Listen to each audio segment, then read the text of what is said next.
আসসালামু আলাইকুম। অনেকদিন হয়ে গেল মাছের ঘেরে আসা হয় না। তাই আজকে নিয়ত করেছি মাছের ঘেরে ভিজিট করব ইনশাআল্লাহ। কর্মস্থান থেকে ফেরার পথে গাড়ি আমাদের কাঁঠাল বাগানে রেখে এখন যাচ্ছি মাছের ঘেরের উদ্দেশ্যে। মাছের ঘেরে যাওয়ার আগে আমাদের আরেকটা কলা বাগান আছে। ওই বাগানের দিকে তাকায় দেখি মানুষ গরু ছাগল বেঁধে কলা গাছের কি একটা অবস্থা করে ফেলেছে। মনে হচ্ছিল এখানে টর্নেডো ঝড় হয়েছে। যাই হোক, মানুষেরা যা ইচ্ছা করুক। এখন কলা বাগান থেকে বের হয়ে যেতে হবে মাছের ঘেরের উদ্দেশ্যে। মাছের ঘেরে আসার পর ঘেরের চারিপাশটা ভিজিট করা এতটাই যে কষ্টকর, যেটা ভাষায় প্রকাশ করার মতো না। ঘেরের চারিপাশ দিয়েই প্রায় এমন কাঁটা তারের বেড়া দেওয়া, তারপরে দেখেন রাস্তাটা কতটা সরু। যেতে হয় একদম সাপের মতো আঁকা বাঁকা হয়ে, তারপরে বেশি নড়াচড়া করলে ঘেরের ভিতর গিয়ে পড়বেন। ছোট ঘের সেচার সময় সেদিনকে মেশিন বসিয়েছিল এখানে, আর আমি কলা কেটেছিলাম ওই স্থান থেকে। এই শীতের মধ্যেও আকাশে ঘন কালো মেঘ জমে গেছে, বাতাস শুরু হয়ে গেছে, মনে হয় বৃষ্টি হবে। চলেন দ্রুত একটু ঘেরের চারিপাশটা ঘুরে ঘুরে বাড়ি চলে যাওয়া যাক। আমাদের ঘেরের মাঝখানটা যেমন সুন্দর, ঘেরের চারিপাশটাও ঠিক ততটাই সুন্দর। ঘেরের চারিধার দিয়ে কলা গাছ লাগানোর কারণে ঘের সর্বদা সবুজ হয়ে থাকে, আর যদি হালকা বাতাস হয় তাহলে তো সৌন্দর্যের বন্যা বয়ে যায়।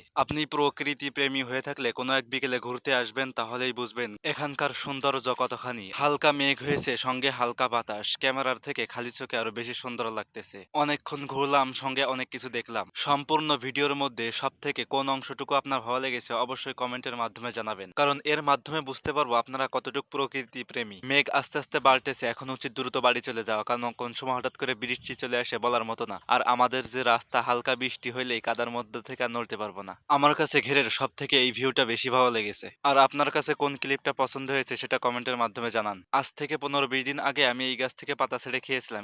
এটা কি গাছ, কেউ বলতে পারবেন? আপনারা বলতে থাকেন আর আমি বাড়ি যাইতে থাকি।